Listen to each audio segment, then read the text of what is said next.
పశ్యామి దేవేశ తవైవ గేహే చరాచరాణీహ గతాగతాని భూతాని చైతాని చ భూతవాస తపః ప్రభావాచ భవ ప్రసాదాత్. అత్యంత పవిత్రమైనటువంటి ఈ చైత్రమాసంలో శుభోదయ వేళలో దేవదేవుడైనటువంటి శ్రీమన్నారాయణుణ్ణి, కలియుగ ప్రత్యక్ష దైవమైనటువంటి శ్రీ వెంకటేశ్వర స్వామి వారిని పరిపరి విధాలుగా శరణాగతి చేస్తూ ఉత్తమమైన ఈ చైత్రమాస శుభోదయ సమయాన్ని మనం చరితార్థం చేసుకుంటూ ఉన్నాం. ఈ చైత్రమాసంలో, ఈ క్రోధినామ సంవత్సరపు ఈ చైత్రమాసంలో మనందరి యొక్క ప్రధానమైనటువంటి కర్తవ్యం క్రోధాన్ని తగ్గించుకుని ఈ వసంత ఋతువులో ఈ చైత్రమాసంలో ఆ మహావిష్ణువు యొక్క కైంకర్యంతో బ్రహ్మజ్ఞానాన్ని పొందే ప్రయత్నం చేస్తూ ముందుకు సాగడం. రాముడు నడయాడినటువంటి ఈ భూమి మీద రాముడు చూపినటువంటి ధర్మాన్ని పాటిస్తూ ముందుకు వెళ్ళడం. అందుకే కోరుతున్నాం, పశ్యామి దేవేశ తవైవ గేహే. మనం గురువులను ఆశ్రయించి గొప్పదైన వేదాంత తత్వజ్ఞానాన్ని కనుక పొందినట్లయితే ఒక్కసారి పొంది తిరుమల గిరులకు వెళ్ళి ఆనంద నిలయంలో కటివరద హస్తాలతో ఉన్నటువంటి ఆ స్వామివారిని దర్శించుకుంటే అక్కడ నీ కంటికి కేవలం స్వామివారి యొక్క విగ్రహము మాత్రమే కనిపించరాదు.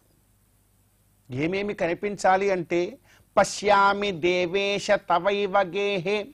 ఓ దేవేశ, నీ శరీరములో నేను చూస్తూ ఉన్నానయ్యా. ఏమేం చూస్తున్నానంటే, చరాచరాణీహ గతాగతాని. సకల చరాచర సృష్టి అంతా కూడా నీలోనే కంటికి కనబడుతుంది. గతాగతాని, జరిగిపోయినవి జరగబోయేవి కూడా స్వామి నీ సన్నిధానంలో నాకు తెలుస్తున్నాయి. అంతగా దర్శనం చేయాలి. మరి అటువంటి దర్శనం అవుతోందా మనందరికీ? ఏమో తెలియదు. క్షణకాలం గోవిందుని చూసి బయటకు వచ్చేస్తూ ఉన్నాము. మరి అవన్నీ మనకు స్మృతిలోకి వచ్చాయో రావో తెలియదు. మరి కానీ సంస్కారం కలుగుతుంది. అందుకే అంటున్నాం, చరాచరాణి గతాగతాని భూతాని చైతాని చ భూతవాస. సకల భూతములు బ్రహ్మాది స్తంభ పర్యంతమైనటువంటి జగత్తు అంతా కూడా నీలోనే ఉన్నదనేటువంటి తత్వం మాకు అవగతమవుతోంది. ఎలాగైతే చిన్న పిల్లవాడైనటువంటి ఆ కృష్ణుడు మన్ను తింటుంటే మందలించినటువంటి ఆ తల్లికి తన యొక్క నోటిలోనే సకల బ్రహ్మాండమునంతటినీ కూడా ఆదిత్యాది నవగ్రహాలతో సహా దర్శనము చేయించినటువంటి ఆ కృష్ణ భగవానుడి యొక్క ఆస్యము ఎలానో, ఆనంద నిలయములో ఉన్నటువంటి గోవిందుడి యొక్క దివ్యమంగళ విగ్రహము కూడా అలాంటిదే. అన్నీ మనకు అక్కడ దర్శనం అవ్వాలి.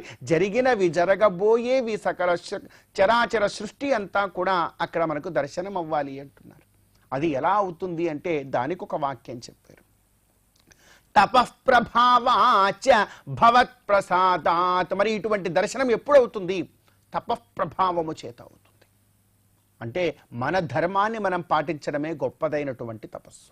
తపస్సు అంటే ఇప్పుడు సంసారాన్ని విడిచిపెట్టేసి అడవులకు హిమాలయాలకు వెళ్ళిపోయి అక్కడే కఠోరముగా కూర్చొని తపస్సు చేయడమా? అది కొందరికి ఎంతో భాగ్యవశము చేత దక్కుతోంది. ఆ భాగ్యం వెడుతున్నారు. సరే, మనమందరం సంసారంలో ఉన్న వాళ్ళం కదా, అలా వెళ్ళిపోతే మన బిడ్డలు ఏమైపోవాలి? కనుక మనకు తపస్సు ఏమిటి అంటే, మనలాంటి వారందరికీ కూడా తపస్సు అంటే ఏమిటంటే మన ధర్మాచరణ మనం ఆచరించడమే. మన ధర్మాన్ని తూచా తప్పకుండా మనం పాటిస్తే అదే గొప్ప తపస్సు. ఆ తపస్సు వల్ల ఇటువంటి గోవిందుడి దర్శనం అవుతుంది. అంతేకాదు, భవత్ ప్రసాదాత్. గోవింద, నీ యొక్క అనుగ్రహం ఉంటే తప్ప ఈ దర్శనం కాదు.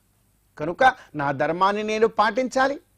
నా యొక్క ధర్మాచరణ ద్వారా గోవిందుడి యొక్క అనుగ్రహాన్ని పొందాలి. అలా అనుగ్రహాన్ని పొంది గోవిందుడి యొక్క దర్శనాన్ని మనం అందరం కూడా చేసుకోవాలి.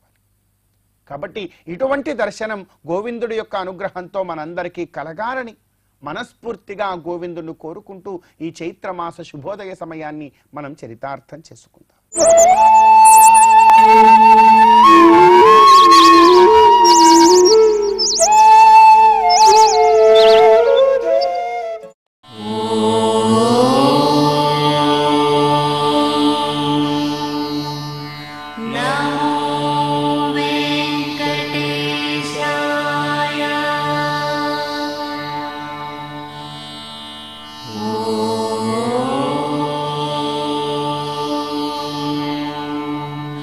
నా